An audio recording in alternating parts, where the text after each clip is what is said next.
आलोचना प्रसंग पाठ करिए।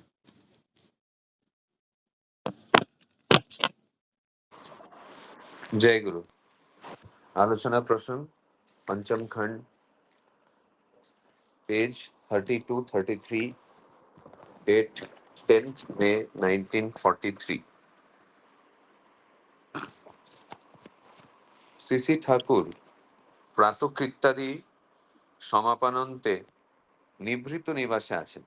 श्री ठाकुर प्रातःकृत्यादि जो होते हैं वो संपन्न करके अपने निभृत निवास पे बैठे हैं। केष्टदा भट्टाचार्य আসলেন। তিনি কথা প্রসঙ্গে বললেন, কাল বিকালে বিশ্ববিজ্ঞানে आश्रमेर অনেককে নিয়ে একটা বৈঠক মতো করা হয়েছিল। तो इसी समय केष्ट भट्टाचार्य आए और आलोचना के दौरान उन्होंने कहा कि कल शाम को विश्व विज्ञान में आश्रम के बहुत को लेकर एक बैठक हुआ था, एक मीटिंग हुआ था। वर्तमान परिस्थितिते आमादेर करणीय सम्बन्धे आलोचना हलो। वर्तमान जो परिस्थिति है उसमें हमारा क्या दायित्व है, हम क्या कर सकते हैं, इस बारे में डिस्कशन हुआ। নিজেদের নিরাপত্তার ব্যবস্থা নিজেদেরই করতে হবে সে সম্বন্ধে সকলেই একমত ও সংকল্পবদ্ধ। खुद की सुरक्षा खुद ही को करना है, इस संबंध में सभी एक मत है और संकल्पबद्ध है। আপনি যে কতদিন আগে থেকে স্বস্তি সেবকের কথা বলছিলেন, অবস্থার চাপে পড়ে এবার যেন সবাই সে সম্বন্ধে সচেতন হয়ে উঠেছে। आप बहुत दिन से जो स्वस्ति सेवक के बारे में बात कर रहे थे, अवस्था के प्रेशर में आकर अब सभी उसी संबंध में सचेतन हो उठा है। संघ चेतना दाना बेঁধে उठेছে। এখন এই ভাবটা থাকলে হয়। जो संघ चेतना होता है वो अभी गढ़ उठा है, बंद उठा है। अब इस भाव को कंटिन्यू रखने से ही अच्छा होगा। सीसी ठाकुर বিপদও আমাদের সম্পদের অধিকারী করে তুলতে পারে যদি আমরা সেটাকে কাজে লাগাতে পারি।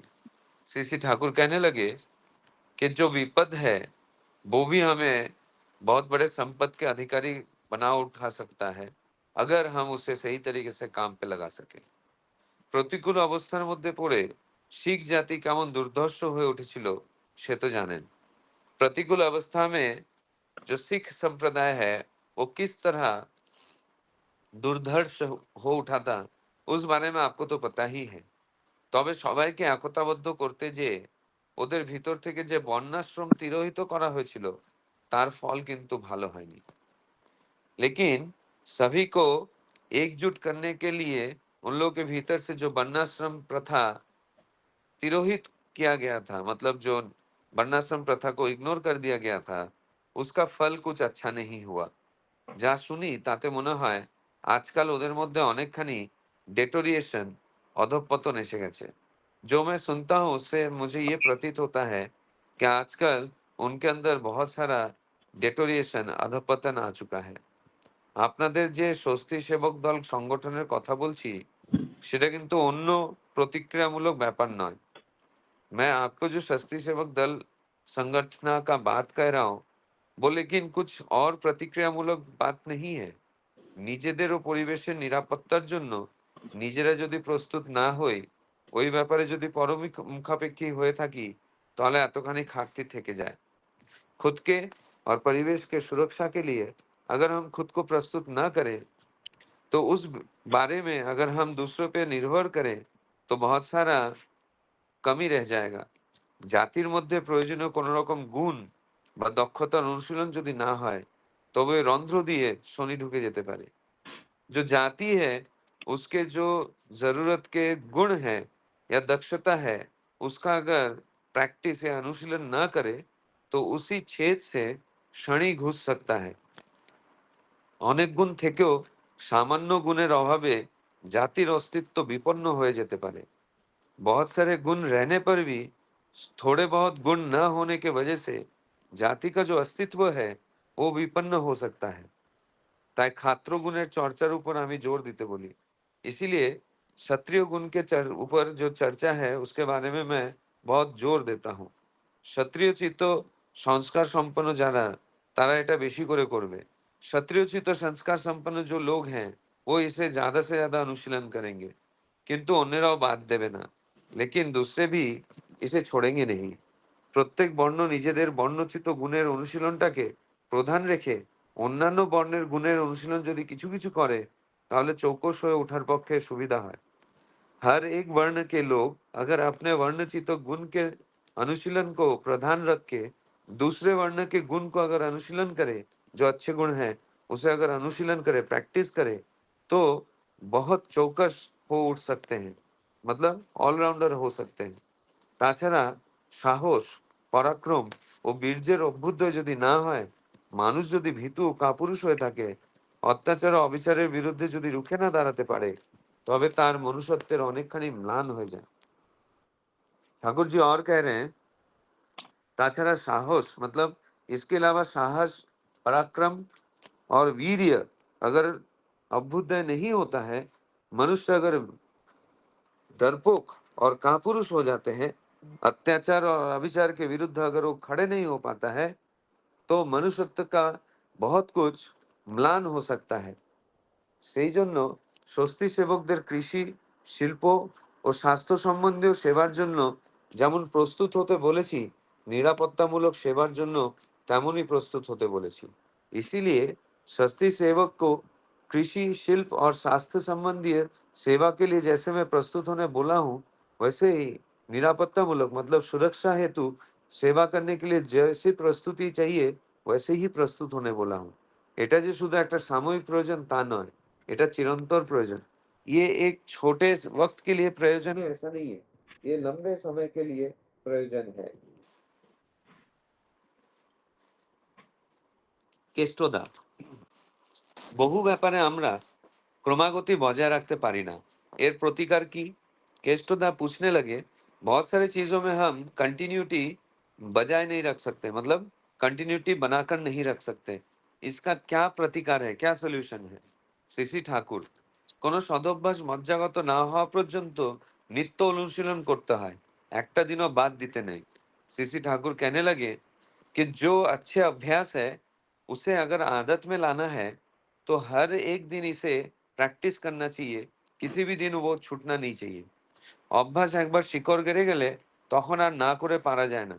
अभ्यास एक बार जड़ से अगर मजबूत हो जाए तो और रोज न करके नहीं रहा जा सकता है। তার আগ পর্যন্ত ভালো লাগুক আর না লাগুক, জোর করে করলেও রোজ করতে হয়। ये पसंद हो या ना हो, उसे रोज जबरदस्ती करना चाहिए। রোজ শোবার আগে ভাবতে হয়, আজ এইগুলি কাজ করেছি কিনা। कि रोज सोने से पहले ये सोचना चाहिए कि मैंने आज ये सारे काम किया है या नहीं। যদি দেখা যায় বিশেষ কোনো একটা করা হয়নি, তখন তার যতটুকু করা সম্ভব करते হয়। तो ठाकुर जी और बोल रहे हैं कि अगर ये पता चल रहा है कि विशेष कोई काम नहीं किया गया है, तब उसे जितना हो सके उतना संभव करके करना चाहिए। बात दिले ढीले हो जाए, छोड़ने पर जो शिथिलता है वो आ जाएगी, পরে মন থেকে উবে যাবে, बाद में मन से ये निकल जाएगा। নতুন কোনো অভ্যাস করতে গেলে সেটা খাতায় লিখে রাখা ভালো যে এটা আমার নিত্য अवश्य করণীয়। नया जो अभ्यास है वो करने जाने पर उसे एक बुक में लिख के रखना चाहिए कि ये मेरा नित्य प्रयोजनीय काम है। रोज খাতা খুলে মিলিয়ে দেখতে হয় যাতে অবশ্য করণীয়ের কোনোটা বাদ তো পড়েনি। रोज ये जो बुक में आप लिख रहे हैं उसे रोज ओपन करके उससे मिलाकर देखना चाहिए, जो अवश्य करणीय है उसमें से कोई काम छूट तो नहीं गया है। ভালো সঙ্গী যদি কেউ থাকে তাকেও বলে রাখতে পারেন স্মরণ করিয়ে দিতে। कोई अच्छा संगी अगर आपका है, बंधु अगर आपका है, तो उसे भी बोल के रखना चाहिए ताकि वो आपको स्मरण करवा दे। হয়তো সুষমা মা বা সুধাকে বলে রাখলেন, तो वहां पे केष्टोदा को बोल रहे कि आप सुषमा মা या तो सुधा को बोल के रख सकते हैं। ওইগুলি বজায় রাখতে যে আবার আগন্তুক করণীয়গুলি বাদ দেবেন না। ये जो रोजमर्रा का जो अभ्यास है उसे मेंटेन करते करते अचानक से जो काम आ जाती है उसे भी आपको छोड़ना नहीं है। যত করবেন ততই নার্ভ স্নায়ুগুলি एडजस्टेड नियंत्रित হবে। जितना ही आप ऐसे करेंगे उतना ही आपका जो नर्व है वो सही तरीके से नियंत्रित होगा। হাজারো রকমের কাজের মধ্যে থেকেও বিবৃত বোধ করবেন না মোটেই। बहुत सारे कामों के अंदर रहकर भी खुद को आप বিব্রত महसूस मत करना। মানুষের ক্যাপাসিটি, ক্ষমতা যে কি পরিমাণ বাড়ানো যেতে পারে তার কোনো ইয়ত্তা নেই। ठाकुर जी यहाँ पे ये बोल रहे हैं कि मनुष्य का जो कैपेसिटी है वो किस हद तक बढ़ाया जा सकता है उसका कोई लिमिट नहीं है। একটা মানুষ 50 জন মানুষের কাজ করতে পারে। एक मनुष्य जो है वो 50 लोगों का काम कर सकता है। दक्षता যেমন বাড়ে ক্ষিপ্রতাও তেমনি বাড়ে। जिस तरीके से दक्षता बढ़ता है उसी तरीके से क्षिप्रता मतलब जो तेज है, जो शक्ति है, जो स्पीड है वो बढ़ जाता है। শুধু আপনার একার এমন হলে হবে না। আপনার আশেপাশের যারা তাদের শুদ্ধ এমন হওয়া চাই। ये सिर्फ आप में होने पर नहीं होगा।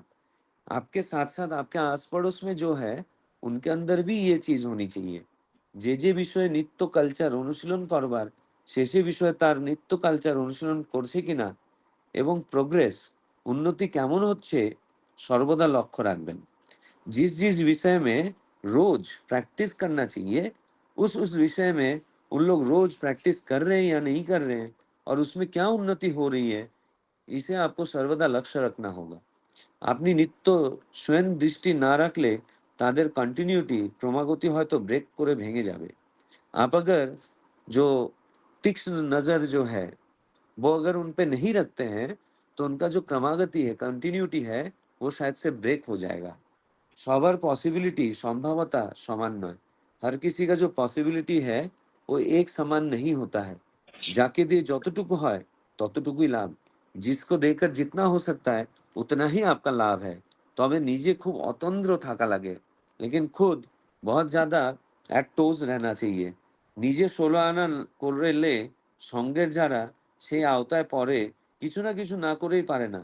अगर आप खुद जो 16 आना है वो अगर आप करते हैं मतलब हर एक चीज़ को अगर आप सही-सही तरीके से करते हैं, तो आपके साथ जो रह रहे हैं, वो आपके इर्द-गिर्द आकर वो भी कुछ ना कुछ न करके रह ही नहीं पाएगा। जय गुरु।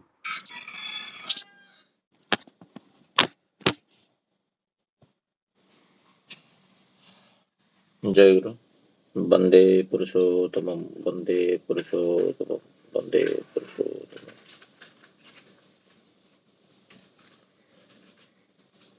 आज का विषय वस्तु नया विषय वस्तु है और ये 10th में 1943 का श्री श्री ठाकुर जी का 2 टॉपिक इधर आलोचना में रखा गया और सूरजदा बहुत सुंदर भाव से इसको पाठ किए।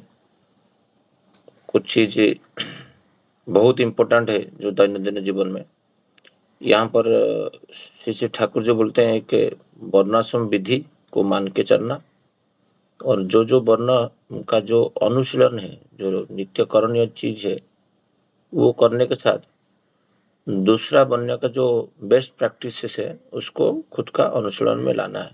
तो इससे क्या होगा ना, वो चौकस होगा और वो ऑलराउंडर बनेगा।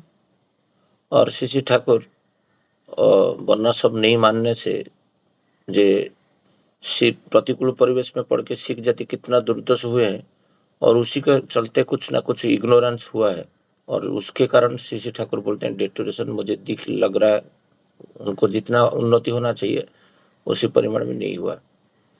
सेकंड प्रसंग जो है वो है सबसे बड़ा चीज जो आज का युवा समाज बोलो कि ऑफिस बोलो कहीं पे कुछ बोलो, सबके अंदर वही चीज है जे ज़्यादा ये हमारा कंटिन्यूटी में नहीं आ रहा है कि मेरे से नहीं हो रहा है, हर दिन नहीं हो रहा है, कैसे करूँ? ये जो क्वेश्चन रहता है ये कंटिन्यूटी में कैसे लेके आएंगे, श्री ठाकुर जी यहाँ पर विस्तृत भाव से बताएं।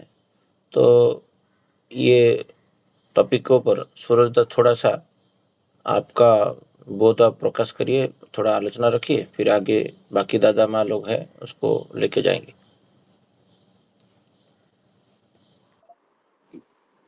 सबको जय गुरु।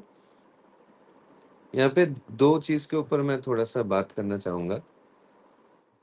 एक कि वर्णाश्रम प्रथा को ठाकुर जी इम्पोर्टेंस दिए हैं और उसके साथ-साथ वर्णाश्रम के इस जो विधि है उसके बीच में से भी दूसरे वर्ण के अच्छे गुण को किस तरीके से हमें अपने चरित्र में ढालना चाहिए, ये एक बात। और दूसरा पॉइंट है कि कोई एक अभ्यास को, मतलब कोई एक अच्छी चीज़ को किस तरह से हम हमारे जो स्वभाव है उसमें इम्बाइब कर सकते हैं। तो ठाकुर जी यहाँ पे बहुत अच्छा एक बात बोले जो मुझे बहुत मन को भाया, कि हमें ऐसा लगता है कि जब परिस्थिति हमारे अनुकूल रहता है, हमारे फेवरेबल कंडीशन में रहता है, तो हमें लगता है ये हमारे लिए सबसे अच्छा समय है, जहाँ पे हम कुछ बना सकते हैं या फिर खुद के ऊपर काम करके हम खुद को बना सकते हैं। लेकिन ठाकुर जी यहाँ पे क्या बोल रहे हैं कि जब हमारे इर्द-गिर्द प्रतिकूल परिस्थिति रहता है, स्कैरसिटी ऑफ समथिंग, अभाव जब रहता है, तो वो अभाव हमें बना उठता है। मुझे यहाँ पे मेरे लाइफ का एक कुछ घटना याद आ रहा है, मैं आप लोगों से शेयर करना चाहता हूँ। मैं जब नाइन्थ में था, तो हमारे बहुत बड़ा बिजनेस हुआ करता था। मेरे पिताजी बिजनेस करते थे और बहुत पैसा कमाते थे। तो मतलब ये मैं 1997 का बात कर रहा हूँ। तो उस दौरान पिताजी मुझे रोज 100 रुपए पॉकेट मनी देते थे 1997 में। तो मेरी माँ क्या करती थी, ये 100 रुपए मुझसे ले लेती थी और मुझे 1 रुपए देती थी। बोलते बेटा ये 100 रुपए तो तुम्हारे काम का नहीं है, इतना पैसा तुम कितना होता है वो भी तुम्हें पता नहीं है, तो तुम्हें तो इतना पैसे की जरूरत नहीं है। तुम स्कूल में जाके जब रिसेस होगा कुछ खाना रहता है, तो ये 1 रुपए तुम्हारे लिए काफी है। तुम ये 1 रुपए लेके जाओ और 100 रुपए मेरे मुझे दे दो, मैं इसे सेविंग करके रखूंगा।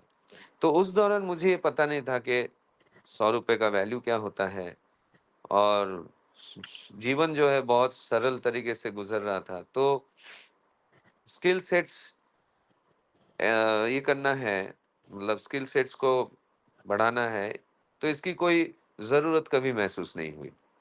तो मतलब ये मैं बोल रहा हूँ 1997 में, जब ऑलरेडी 2 साल ऐसे पॉकेट मनी मुझे मिलता था, तो उसका मैं बात कर रहा हूँ। अचानक से 1997 में पिताजी का बिज़नेस अचानक से एक ही रात में चौपट हो जाता है। मतलब जो पार्टीज़ से लेन-देन चलता है, तो वो पार्टीज़ के काफ़ी सारे जो बड़े-बड़े पार्टीज़ होते हैं, वो जो क्रेडिट में पिताजी सामान दिए हुए रहते हैं, तो वो पैसे उन लोग देते नहीं है। तो तभी के टाइम पे almost with in A night 20 lakh rupees का नुकसान हो जाता है, और पिताजी इस बात को एक्सेप्ट नहीं कर पाते, डाइजेस्ट नहीं कर पाते। तो वो आउट ऑफ हिज माइंड वो लापता हो जाते हैं विद इन दैट नाइट।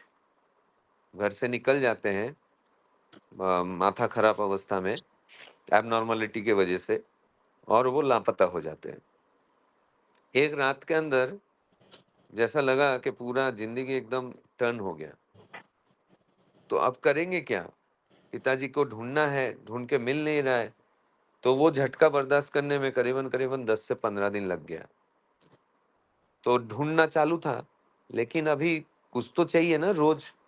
हमें अगर आय उपार्जन नहीं करेंगे तो कैसे करके घर चलेगा। तो तभी दिमाग में आया कि माँ जो मुझसे 100 रुपए लेके रख देती थी, उस पैसे से मुझे किराने का दुकान ओपन करना है। इससे ज्यादा अच्छा कोई ये सुराहा नहीं पता चल रहा था, सॉल्यूशन पता नहीं चल रहा था। तो घर के सामने थोड़ा सा जगह था, तो वो ग्रिल से ऐसा, वो गांव के घर में अगर आप देखेंगे तो सामने की तरफ बरामदा रहता है जो ग्रिल से घिरा हुआ रहता है। तो उस ग्रिल को निकाल कर उसको किराने के दुकान का जो गेट टाइप होता है, फोल्डेबल गेट वैसा बना के, मुझे अभी भी याद है करीबन करीबन कुछ 6,500 रुपए का सामान, किराने का सामान हमने खरीद के लाया, मैं और माँ मिलके।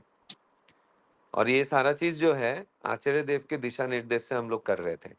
तो आचार्य देव ने तभी कहा, तत्कालीन आचार्य देव श्री दादा, कि तुम्हारे पास जो पूंजी है उससे तुम्हारा दुकान भरा हुआ नहीं दिखेगा। तो तुम क्या करना, बड़े बड़े कंटेनर खरीद के उसका 75% रेती से भर देना, और उसके ऊपर जो प्लास्टिक का बैग होता है उस पे सामान भर के रखना, ताकि दूर से लोगों को ये लगे कि ये भरा हुआ दुकान है, और जहाँ जो दुकान एकदम भरा हुआ रहता है, हम उसी में ज़्यादातर जाते हैं।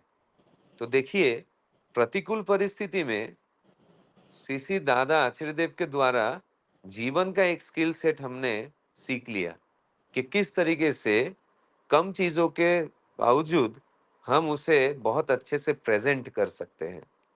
और ऐसे पता नहीं कितने सारे घटनाएँ घटी, जहाँ पे 2 साल मैंने किराने का दुकान किया। उस दौरान मुझे पता चला कि ₹100 का वैल्यू क्या होता है। जो माँ मुझे बोलती थी कि तुम्हें तो पता नहीं है कि ₹100 कितना होता है, तुम ₹1 लेके जाओ। जब ये कठिन परिस्थिति ज़िंदगी में आया, तब पता चला कि ₹100 का वैल्यू क्या होता है। वो 2 साल में मैंने जो सीखा, वो 2 साल मुझे जो-जो स्किल सेट मुझे सिखाया परिस्थिति ने, मैं आज जो भी कुछ हूँ, वो 2 साल मेरी ज़िंदगी का सबसे इम्पोर्टेंट समय था। जहाँ पे मैंने मनुष्य को समझा, जहाँ पे मैं परिवेश को समझा, और जहाँ पे मैंने पैसे का मोल कितना होता है, उसको किस तरीके से अच्छे से मैनेज किया जा सकता है, ये सारी चीज़ों के बारे में मेरा स्किल सेट मुझे पता चला। तो ठाकुर जी यहाँ पे जो ये बात बोल रहे हैं ना, कि प्रतिकूल परिस्थिति जो है वो उससे बड़ा संपद और कुछ नहीं है, क्योंकि वो हमें सिखाता है, प्रैक्टिकली करके सिखाता है कि किस तरीके से इस पर्टिकुलर प्रतिकूल परिस्थिति को हम आगे बढ़ सकते हैं इस अवस्था में। तो यहाँ पे उन्होंने जो सिख संप्रदाय है उसका बात बोले, लेकिन वो ये भी बोल रहे हैं कि ये सारे चक्कर में वर्णाश्रम प्रथा को उन्होंने इग्नोर किया, जिसका भुगतान उनको करना पड़ा। कि उनके जो अभ्यास सहजात अभ्यास संस्कार है, उसमें डिटोरिएशन आ गया। तो देखिए, मैं यहाँ पे और एक एग्ज़ाम्पल दूँगा, जो एग्ज़ाम्पल मैंने दिया था कि मैं बनिया हूँ, तो अगर मेरा सहजात संस्कार क्या है? बिज़नेस करना। तो मेरे अंदर वो सहजात संस्कार को कहीं न कहीं मेरे पिताजी ने ज़िंदा रखा था, इसी वज़ह से कि इतने शॉर्ट स्पैन ऑफ टाइम पे मैंने किराने का दुकान करने का डिसीज़न ले पाया, और उसे मैंने चलाना भी शुरू किया। तो यहाँ पे ये जो सहजात संस्कार है, जो वर्णाश्रम में जो मुझे वर्ण के द्वारा जो मेरा वैशिष्ट्य है, उसे मुझे कभी भी छोड़ना नहीं है या तो भूलना नहीं है। तो ये जो चीज़ है, ये ठाकुर जी यहाँ पे बोल रहे हैं, और इसी के साथ-साथ जो क्षत्रिय वैशिष्ट्य है, क्षत्रिय वैशिष्ट्य का मतलब क्या होता है? यहाँ पे क्षत्रिय वैशिष्ट्य का मतलब गुस्सा या फिर स्पॉन्टेनियस ये नहीं। क्षत्रिय का सबसे बड़ा वैशिष्ट्य ये है सुरक्षा देना या सुरक्षा का घेरा बनाना। प्रतिकूल परिस्थिति में हम ज जितना अच्छे से सुरक्षा को अपना सकेंगे, सुरक्षा घेरा को जितना अच्छे से बना सकेंगे, प्रतिकूल परिस्थिति उतना ही कम हमें चोट पहुँचा सकती है। तो इसलिए ठाकुर जी यहाँ पे क्षत्रियोचित संस्कार के बारे में बोल रहे हैं। तो अगर हम हमारे वर्ण के हिसाब से जो मेरा प्रधान वैशिष्ट्य जो है, उसको मैं बढ़ावा तो दूँगा ही, लेकिन दूसरे वैशिष्ट्य, दूसरे वर्ण के जो वैशिष्ट्य है, जैसे फॉर एग्ज़ाम्पल ब्राह्मण का वैशिष्ट्य है, हर एक भास मतलब परिस्थिति में समभाव रहना। ज़्यादा एक्साइटेड नहीं होना, सोच समझ से करके विचार करना, बात करना। तो ये जो एक अच्छा गुण है, वो मुझे वहाँ से पिकअप करना चाहिए। ऐसे करके अगर कोई शूद्र वर्ण है, तो वो उसके अंदर मेहनत करने की कैपेसिटी बहुत ज़्यादा होती है। तो वो मेहनत करने का कैपेसिटी क्या मैं स्किल सेट को मैं एक्सेप्ट कर पा रहा हूँ? तो ये ठाकुर जी यहाँ पे बोल रहे हैं। तो इसी की वजह से समाज जो है, वो अभ्युदय होगा। रीज़न क्या है? क्योंकि मैं खुद को अपलिफ्ट कर लिया है। दूसरा जो प्रसंग यहाँ पे ठाकुर जी बोल रहे हैं कि कोई एक अच्छी चीज को हम किस तरह से अपने दैनंदिन जीवन में उसे अभ्यास में परिणत कर सकते हैं। तो ठाकुर जी यहाँ पे एक ही चीज बोले, प्रैक्टिस। हम सभी ने सुना है प्रैक्टिस मेक्स एवरीवन परफेक्ट। तो मतलब निष्ठा सहकार अगर हम लोग कोई एक चीज को रोज प्रैक्टिस करते हैं, तो वो हमारे अभ्यास में परिणत हो जाता है। 21 डेज प्रैक्टिस का जो एक साइंटिफिक एप्लीकेशन है कि कोई एक चीज़ को अगर मैं कंटिन्यूअसली 21 डेज़ के लिए मैं करता हूँ, तो मेरा बायोलॉजिकल सिस्टम उसे 22nd डे से खुद ब खुद करने के लिए सुचारू रूप से चालू हो जाता है। तो ठाकुर जी यहाँ पे ये चीज़ बोल रहे हैं कि जब तक वो मेरे अभ्यास में नहीं आता है, रोज़ उसे ज़ोर-ज़बरदस्ती अच्छा नहीं लग रहा है, फिर भी उसे निष्ठा सहकार में बैठना चाहिए। यहाँ पे सबसे अच्छा मैं एग्ज़ाम्पल देना चाहता हूँ नाम ध्यान। ध्यान करने के लिए बहुत सारा ऐसा लगता है कि ध्यान में बैठा है हम, लेकिन कुछ ना कुछ बात दिमाग में आ रहा है। ठाकुर जी का बात नहीं आ रहा है। लेकिन जब अगर हम लोग निष्ठा के सरकार से अगर जोर जबरदस्ती, अरे नहीं, जैसे ही दूसरा बात दिमाग में आ रहा है, वैसे ही मैं ठाकुर जी को, ठाकुर जी मैं आपको याद नहीं कर पा रहा हूँ, बस भाई फिर से मैं ठाकुर जी के इसमें मैंने मन को लगा दिया। ये जो अभ्यास अगर मैं कम से कम 21 दिन करता हूँ, तो 22वें दिन से अपने आप ये जो दूसरी चिंताएं ध्यान में आता है, वो आना बंद हो जाता है। तो नित्य जो करणीय है, जो बिना किए मैं मेरा दिन पूरा नहीं हो सकता है, ऐसे कुछ जरूरी चीजें होती हैं। ये सारी चीजों को किताब में लिख के रखना चाहिए कि ये चीज मुझे करना है। At night before going to sleep मेरा सेल्फ एनालिसिस होना चाहिए कि मैंने ये जो काम मेरा दिन का होना ही चाहिए, जिसको छोड़कर मेरा जीवन शून्य हो सकता है, उसको टिक करना है कि भाई मैंने ये काम किया क्या, मैंने ये काम किया क्या, मैंने ये काम किया क्या। अगर उनमें से कोई एक काम छूट गया, तो भले थोड़ा सा भी हो, लेकिन वो करके सोना चाहिए। इसका मतलब क्या है कि वो मेरा जो रोज का जो काम है, उसमें से कोई भी काम मेरा छूट नहीं गया। एटलीस्ट मेरा जो सबकॉन्शियस माइंड है, उस सबकॉन्शियस माइंड में मैंने ये डाल दिया कि हाँ मैंने ये भी किया है। क्योंकि कॉन्शियस माइंड से ज्यादा जो कार्यकारी जो ब्रेन है, वो है सबकॉन्शियस माइंड। ये आइसबर्ग की तरह होता है कि ऊपर कम दिखाई देता है लेकिन नीचे बहुत ज्यादा रहता है। तो सबकॉन्शियस माइंड एक ऐसा माइंड होता है जो बच्चे की तरह होता है। उसको आप जो समझाएंगे, जो उसे बिलीव करवाएंगे, वो वही मान लेगा। ऐसा होता है। तो ये बहुत ज्यादा मतलब साइंटिफिक तरीके से ठाकुर जी बोल रहे हैं कि किस तरह से आप अपने सबकॉन्शियस माइंड को प्रोग्रामिंग कर रहे हैं कि वो आपका एक नित्य अभ्यास बन जाए। तो ये जो अनुशीलन है, ये करने पर मेरे जीवन में उन्नति दिख सकता है।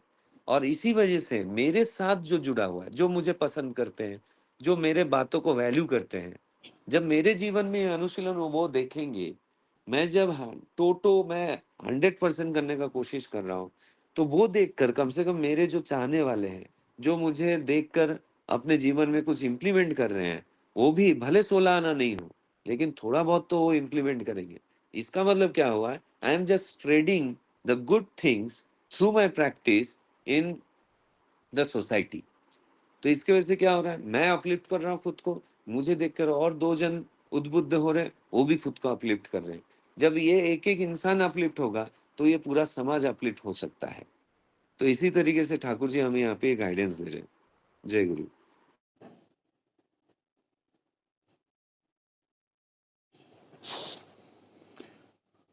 जय गुरु। बहुत सुंदर उदाहरण सूरजदास जो प्रैक्टिकल उदाहरण दिए उनका परिवार का, वो कैसे प्रतिकूल परिवेश में उनको जीवन का कौशल सिखा दिया था, वो उसके संबंध में जो आलोचना रखें, ये प्राय व्यक्तिगत अनुभूति जब मनुष्य जीवन में नहीं आएगा तो बहुत सारा चीज उसके पास माने अनफोल्ड नहीं होगा, वो समझ नहीं पाएगा। वो तब समझ पाए 100 रुपया का क्या वैल्यू है, जब उनका जीवन में ऐसा एक जीवन में आया जो मैंने उस दिन उनका जो माँ जो उनको 1 रुपया दे के भेज रहे थे, वो बातें जो रखे इधर, जे मनुष्य जीवन का जो प्रतिकूल परिवेश है, वो प्रतिकूल परिवेश ही मनुष्य को सब कुछ करने के लिए मजबूर करता है। और कभी कभी वो करता है, कभी कभी नहीं करता है, क्योंकि जब वो अनुशीलन भीतर के जो वैशिष्टों को रक्षा नहीं करता है, जो वो बोलते थे जे मैं जाति में बढ़िया हूँ, ये जो उनका पूर्वज करते आ रहे हैं, जे व्यवसाय के दिखे रुचि जो होता है, तो वो रुचि को जब नष्ट हो जाता है, कोई करे अनुशीलन को ब्रेक कर देता है, तो उसके प्रति फिर आकर्षण नहीं हो पाता। इसलिए सीधे ठाकुर जी बोलते हैं वर्णाश्रम सबसे इम्पोर्टेंट है। हम जहाँ पर भी रहे, हमारा वर्ण, हमारा पूर्वज क्या करते थे, उसको जान के उसी दिग में जाना चाहिए। अभी भी तो समय नहीं चला गया, उसके ऊपर तो काम कर सकते हैं। और उसके अलावा जो आपका बातें शिशिर ठाकुर इधर रखें, सूरजदा डिस्कशन कर रहे थे, जो क्षेत्रीय का वर्ण का इम्पोर्टेंट दे रहे हैं।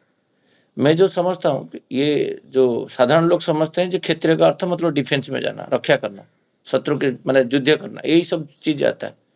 ये जो क्षेत्र को रक्षा करना हर चीज से, जो तुम्हारा परिवेश में जितना भी चीज हो रहा है, उसको प्रोटेक्ट करके रखना है क्षेत्रीय का धर्म। परिवेश में जो भी कुछ हो रहा है, जहाँ पर अन्याय हो रहा है, कुछ हो रहा है, वो उसके साथ ये पराक्रम के साथ उसको सॉल्यूशन देना।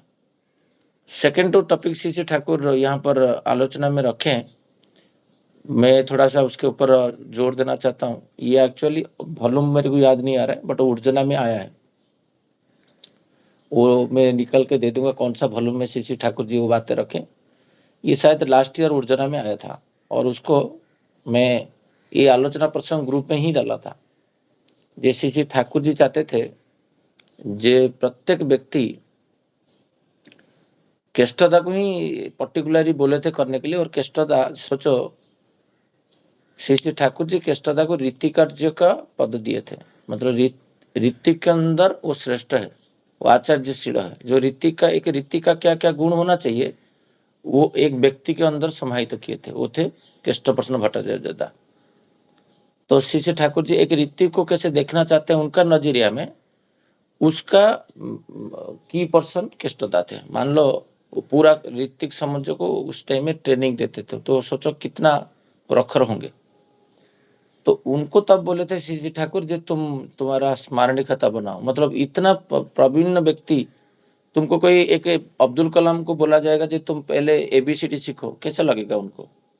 उसी अवस्था में, मतलब प्राप्त वयस में श्री ठाकुर जी उनको बोल रहे हैं जी तुम स्मारणी खाता करो, जे तुम जो तुम्हारे दिमाग में जो नित्य करणीय चीज है, जो तुम्हारा स्मरण में आता है, उसको एक जगह में कैप्चर करो और उसको कॉलम माने डालते रहो, और उसको पीरियडिकली वो डे, मंथली, एनुअल प्रोजेक्ट जैसा होता है उसको टिक करते जाओ, और जो नित्य करनी है उसको एक फील्ड में डालो।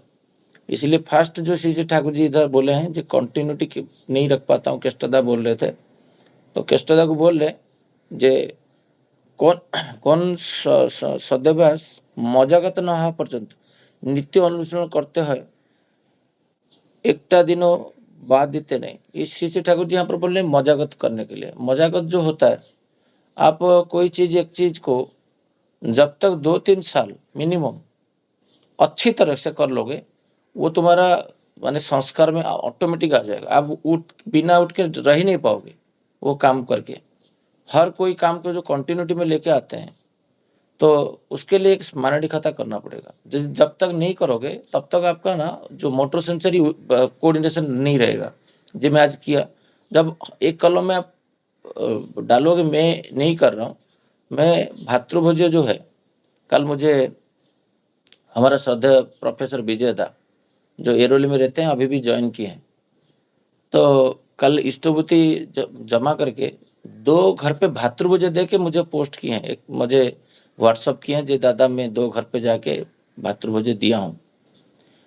बहुत साल से हमारा प्रैक्टिस, बिना प्रैक्टिस करते करते हमारा जो मेन महायज्ञ है इष्टभूति का, जो हम लोग बोलते हैं, जो जिसके ऊपर पूरा सत्संग समाज खड़ा है, जजन जाजन इष्टभूति, जो बेस पिलर्स है, 3 पिलर्स श्री ठाकुर जी का जीवन में, जो हम 5 बोलते हैं सदाचार सोचते इनको ऐड करके, बट जजन जाजन इष्टभूति जो दीक्षा के समय में बोला जाता है, वो इष्टभूति अब पर्यंत कोई भी कंप्लीट नहीं कर रहे हैं। जब ये मैं कोई भी व्यक्ति को फोन करता हूँ, मेरा के स्मारणी खाता में एक लाइन है, कॉलम है, जो मैं कितना मिनट किस इष्टभूति के बारे में बात किया, तो मैं आज रात को आके बात करता हूँ, नहीं तो सुबह जाके बात करता हूँ। घर पे डेली सुबह जब मैं घर से निकलता हूँ, स्पीकर पे मैं रख के, वाइफ भी सुनता है, मैं किसी एक व्यक्ति को इष्टभूति संबंध में बात करूंगा, नहीं तो रात को एक इष्टभूति संबंध में बात करूंगा एक व्यक्ति के साथ। तो मैं देखा जब मेरा भी धीरे धीरे फाइन ट्यून होते जा रहा है, जे हर दिन एक चीज को मैं मजाक करते जाऊंगा जी, मैं इष्टभूति के बारे में किसी को बोलूंगा। मैं देखा ये तो बहुत सारा लोग को इष्टभूति के बारे में पता नहीं, इवन कर्मी लोग को भी पता नहीं इष्टभूति का अर्थ क्या होता है, क्योंकि भूल के रिचुअल्स करते जा रहे हैं। इसीलिए ठाकुर जी बोलते हैं जो अनुशीलन है, वो अनुशीलन को तुम मजागत करो, और जब तक मजागत नहीं करोगे तब तक नहीं होगा। रिचुअल जैसे मैं एक डब्बा से दूसरा डब्बा में रखा और मैं मेरा कर्म में गया, और जिस दिन भेजता हूँ, कैसे भेजते हैं, आपका देखा जाए तो 60% 1 PM के बाद इष्टभूति आ रहा है, जो फिलैंथ्रोपी रिपोर्ट बोल रहा है, भुवनेश्वर का बात कर रहा हूँ। 1 PM के बाद सारे इष्टभूति 60% आ रहा है। अब सोचो श्री ठाकुर जी क्या बोले, जे मुझे पूर्वाह्न में देना, और हम लोग क्या दे रहे हैं, अपराह्न में दे रहे हैं। कितना परसेंट, 60%। आप सोच पा रहे हो, ऐसा एक दिन आएगा श्री ठाकुर जी का कौन सा बातें भी हम नहीं रखेंगे, 90% चला जाएगा। पूर्वाह्न में भी लोग देते रहेंगे, रात को मैंने इवनिंग 6 बजे तक भी 5 जीबीटी खुला हुआ है, इष्टबुद्धि दे रहे हैं। 550 को लोग इष्टबुद्धि जमा कर रहे हैं खुद ऑनलाइन में बैठ के। ये जो असंजत है, जो इष्ट को नहीं मानने का जो विधि है, जो अच्छा चीज ठाकुर जी बोलते हैं जो अनुशीलन, उसको मौजागत कैसे होगा, ना प्रैक्टिस के द्वारा होगा। ये प्रैक्टिस कैसे करोगे, ना 3-4 तरह का प्रैक्टिस हो सकता है। एक तो आप जो स्मरणीय खाता है, मुझे पता नहीं कितना लोग स्मरणीय खाता रखे हैं। बीच में विकास भाई एक स्मरणीय खाता बनाए थे, हमारा अमीर रंजन साहू भाई बादलापुर में जो अभी शिफ्ट हुए, वो एक स्मरणीय खाता बनाए थे, मुझे बीच बीच में भेजते थे, बट अभी मेंटेन कर रहे कि पता नहीं। बट मैं वो स्मरणीय खाता को 1.5-2 साल से मेंटेन करने के बाद हर महीना एक नया नया चीज स्मरणीय खाता में ऐड करता था। इवन मेरा रात का ब्रश नहीं कर पाता था, उसको भी ऐड करके रखा हूँ, सो दैट में मुझे डॉक्टर बोले थोड़ा दांत के लिए ब्रश करने के लिए मैं नहीं कर पाता था, भूल जाता था। जिस दिन 4 बार नो लिखा, फिर 5th डे में मैं करने के लिए आग्रह होता था। डीपी लॉगिन में नहीं कर पाता था, उसको स्मरण करता। मैं देखा एक महीना भी नो लिखा हुआ, बट लिखने दो, मैं मुझे मोटर कितना दिन में नो लिखूंगा, करूंगा ना कभी।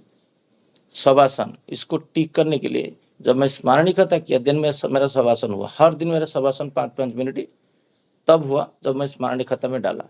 थालकुड़ी पत्ता खाना, मुझे याद नहीं मैं कभी थालकुड़ी पत्ता भूला होगा, क्योंकि मेरा सारे दिन मेरा स्मरणीय खाता में रिकॉर्डेड है।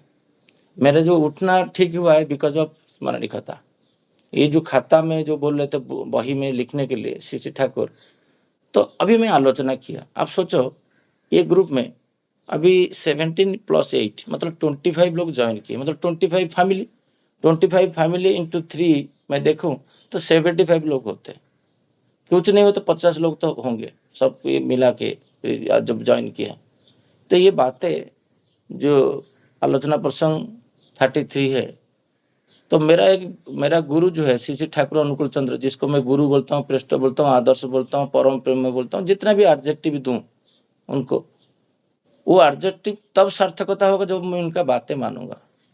नहीं तो अदरवाइज वो खाली तो स्कूल गले उनको तो कोई बोलेगा नहीं स्टूडेंट ना, तो जो लिखा हुआ है वही हो जाता है। तो आज से वो आपको जैसे भी इच्छा होता है वो टेबुलर फॉर्म में रखे, जो भी करिए, एक बुक्स 100% खरीदिए, क्योंकि उनका बात है एक जगह नहीं मल्टीपल जगह में बोला है करने के लिए। तो ये केस्टरदा को नहीं बोला, ये पूरा भारतवर्ष क्या है, पृथ्वी को ये बातें श्री ठाकुर जी बोल के गए हैं। कंटिन्यूटी कैसे आएगा, जब तक नहीं करेंगे तो कंटिन्यूटी होने वाला नहीं है। बहुत सारा चीज में देखा जो 15 पॉइंट में लिख के रखा हूँ, वो हर दिन पढ़ना हुआ है। बिकॉज ऑफ ये लिखने के बाद कितना मिनट पढ़ते, 0 लिखने के लिए खराब लगेगा, ये 0 लिखूंगा, आज थोड़ा कुछ पढ़ूंगा। एवरीडे प्रैक्टिस में लाना, पढ़ना, कुछ भी बुक्स हो, दर्शन शास्त्र हो, फिलोसफी हो, जो विज्ञान संबंधी हो, स्पिरिचुअल हो, मैं कुछ पढ़ूं डेली मेरे खुद के लिए। ये जो बातें श्री ठाकुर जी इधर रखे हैं, जे नूतन कौन अभ्यास करते गले सेटा अभ्यास लिखे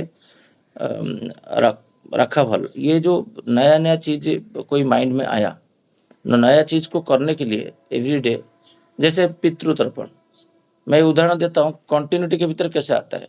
सुबह का इष्टबुद्धि पहले एक जो नामधान स्वतः किया मल्टीपल टाइम्स, एक बार नहीं।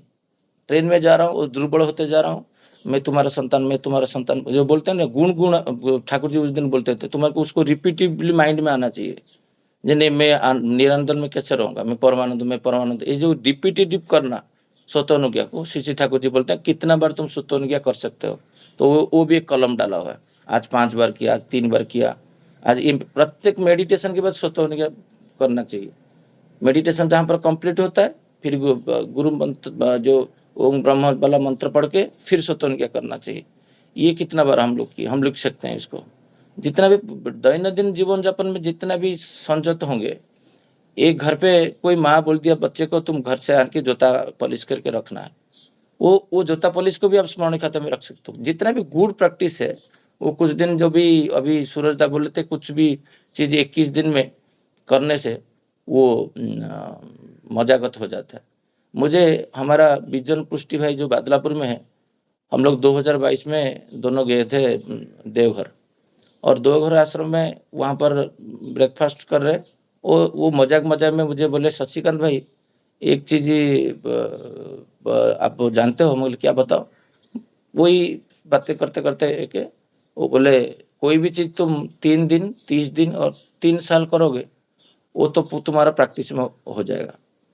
तो जब विजन भाई का ये बातें मैं सुना 2022 में, मैं वहाँ पर जब ये बातें हुआ, फिर हम लोग मेडिटेशन में गए 9:15 को आचार्य श्री श्री आचार्य देव के पास, जो बड़नाटम मंडप में मेडिटेशन होता है, वहाँ पर जाके बैठे।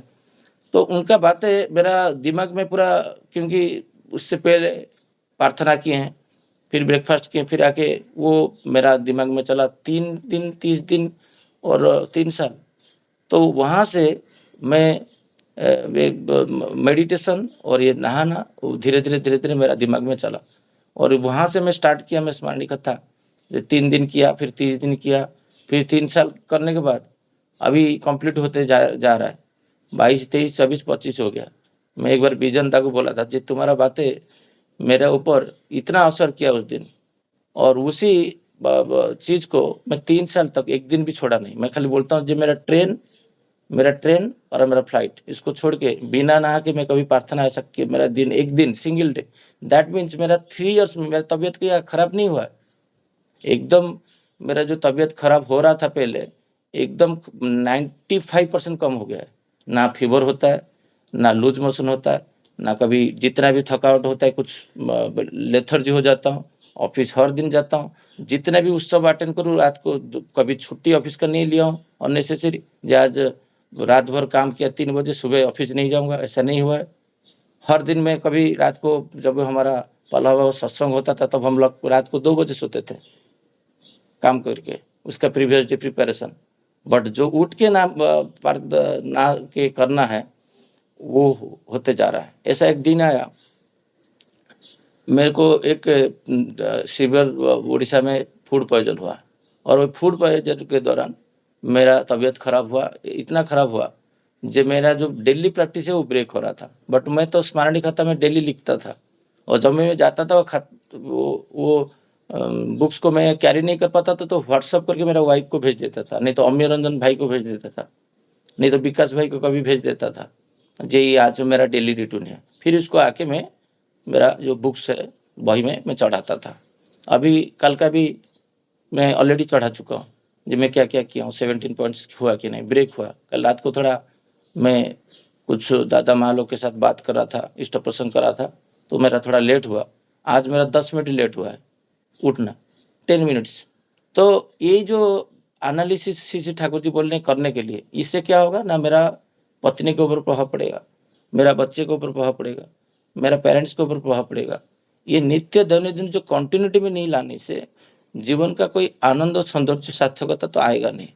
यही तो इनके प्रति अनुरक्ति जगाना एक के प्रति, उसके बाद तुम्हारा क्रमागति एवं स्पॉन्टेनियस, ये जब नहीं रहेगा तो तुम्हारा कभी भी आनंद तुम महसूस नहीं कर पाओगे, और उसका सक्सेस भी नहीं रहेगा। और सक्सेस आने का यही मूल मंत्र है, और जो केष्टता बोलते हैं कभी कभी नहीं हो पाता है। श्री ठाकुर यहाँ पर बोल रहे जे मनुष्य का जो शक्ति है, जो दक्षता है, कभी कभी मुझे ठाकुर जी का बातें भी विश्वास नहीं होता है। श्री ठाकुर जी बोले 50 लोग का काम करोगे, कैसे करोगे 50 लोग का काम? कोई उदाहरण मैंने व्यक्तिगत अनुभूति है जो मैं 50 लोग का काम कर सकता हूँ। अभी दक्षता वृद्धि क्षेत्र में जो मुझे 4 दिन 5 दिन लगता था जो काम, जो मेरा टीम को, उसके ऊपर भी हम लोग काम करते हैं। जो तुम जितना भी टेक्नोलॉजी है उसको यूज करके कर सकते हो, तुम्हारा डेट टाइम बढ़ा के कर सकते हो। मुझे कल मेरा पत्नी बोल रहे थे जे तुम्हारे लिए ईश्वर 48 आवर नहीं करेंगे, मुझे बोला टाइम नहीं हो रहा है। मुझे याद है ये 2023 में ये जो कंटिन्यूटी में लाने के बाद प्रार्थना एंड इष्टभूति, मैं उठने से पहले मेरा पत्नी उठ जाता है और घर पूरा साफ सुथरा करके रेडी होता है। और जैसे प्रार्थना खत्म होता है, प्रार्थना में 10 मिनट नाम दान करके बाड़ी पाठ करने के बाद मैं 2 घंटा काम करके ऑफिस जाता था। तो मेरा 2 घंटा बढ़ा कि नहीं, मेरा जो 24 घंटा वो 26 घंटा हो गया, क्योंकि मैं जो काम पहले ऑफिस में जाके करता था वो ऑफिस पहले 2 घंटा करके चला गया। वो 1 साल तक चला ऐसा। और वो जो एफर्ट में डाला वो 2 घंटा एक कोई प्रोजेक्ट के ऊपर, और उसका आज जो इतना ऑटोमेशन हुआ है। मेरा जो L1 थे उनका कैंसर में डेथ होने के बाद रिक्रूटमेंट कंपनी नहीं करता था, तो मैं क्या करता था ना, रात को हर दिन, प्रज्ञा को पता है, मैं रात का सोता था 1 बजे, सुबह उठ के आलोचना करता था। और मुझे पेन होता था क्योंकि एवरीडे 4 घंटा सोना बड़ी दिक्कत होता था। उधर कंपनी भी कुछ रिक्रूटमेंट नहीं कर रहा है, और उसके ऊपर मैं काम किया। उनका पूरा काम ऑटोमेशन करने के बाद मेरा पूरा स्ट्रीमलाइन होने के बाद आज मुझे मेरा जो प्रोफेशनल लाइफ में जो ग्रोथ मिला है बिकॉज ऑफ ए स्मारणी कथा। और मेरा घर पे जो शांति आया है आज कंफर्टेबल है। आज मुझे 8:15 को मुझे प्रज्ञा बोले कि जो पोटैटो दे के कि आलू दे के ऑफिस जाओ, मैं बोलता सैटरडे संडे दूंगा। ऐसा एक दिन नहीं है, मैं फटाक से एक्टिवा निकलता हूँ, जाके निकल के आ जाता हूँ, क्योंकि मेरा सारे काम जो होता है वो सुबह हो चुका है। मेरा कोई नित्य कर्म पेंडिंग नहीं है, नहाना धोना की कुछ है, कुछ भी पेंडिंग नहीं, क्योंकि मेरा शरीर साथ देता है। जिसका शरीर साथ देता है वो करेगा। बट ये चीज मैं जब आचार्य देव को देख के सीखा वहां पर नाट्य मंडप में, जो आचार्य देव कैसे करते हैं, विद इन 1 सेकेंड में और शंख ध्वनि बजता है और वहां पर प्रार्थना होता है। मेरा जीवन में डिसिप्लिन लाना है। ये बातें जितना भी श्री ठाकुर जी हम लोग आलोचना कर ले, बट जीवन में मैं जब व्यक्तिगत सूरज यादव बोल रहे थे नहीं करूंगा, तब वो आनंद मजा नहीं आएगा जो मुझे कल विजयदा भेजे हैं। तो ये परिवेश में बहुत सारा लोग का, जैसे अभी प्रार्थना का समय हो चुका है, इसके ऊपर आपका मेरा एक आग्रह रहेगा, क्योंकि सबका तो खुद का इच्छा है वो करेगा कि नहीं करेगा, बट एक ये करके व्यक्तिगत रूप से आप मुझे भेजोगे, मैं आपको फॉर्मेट भेज देता हूँ कैसे मैं किया हूँ, आपके हिसाब से आप करेंगे। कल से स्टार्ट करेंगे ना, तो एक ठाकुर जी का बात है एग्जीक्यूटिव होगा आपका जीवन में। नहीं तो बोले ठाकुर जी तो बोले हैं किष्टोदा को, बट हमको क्या जाता है। बट आप करके देखिए तो आपका जीवन का दिग कहाँ से जाता है, मतलब पूरा डायरेक्शन चेंज हो जाएगा। ये जो स्मरणी खाता, ये बहुत इंपॉर्टेंट चीज है। और इतना बोल के आज का आलोचना को यहाँ पर विराम देता हूँ। सबको जय गुरु। जय गुरु दादा, जय गुरु सबको। जय गुरु दादा जी। जय गुरु।